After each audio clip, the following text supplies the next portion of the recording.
alaikum warahmatullahi wabarakatuh. Sunana Abubakar Awal Bashir.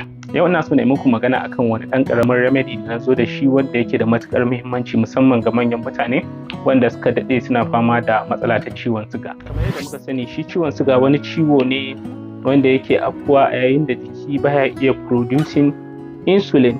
Insulin sinadari ne wanda ake fitar da shi daga wani bangare na kira pancreas. Shi insulin ana fitar da shi daga nan ne.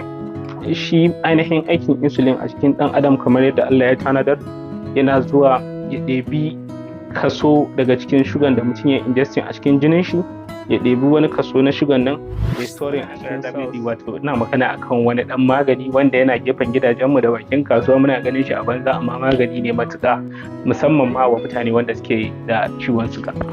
Akwai ganyen da ake kiran shi Liptidenia hastata wanda mu mun fi sanin shi da yaɗiya a Hausance. To shi yaɗiya yana da wasu sinadarai a cikinsa wanda yake taimakawa wajen metabolic activities. Idan aka ce metabolic activities, al'amura na cikin jiki na yau da kullum wanda suke bawa da jiki dama ya yi aikinsa yadda ya kamata.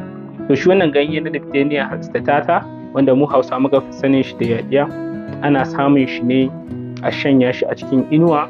Kada a sa shi a rana saboda rana yana fitar da wasu rays, akwai wasu abubuwa da yake fita a cikin rana wanda yake kashe sinadaran abincinmu. To za mu sa shi a inuwa ya bushe.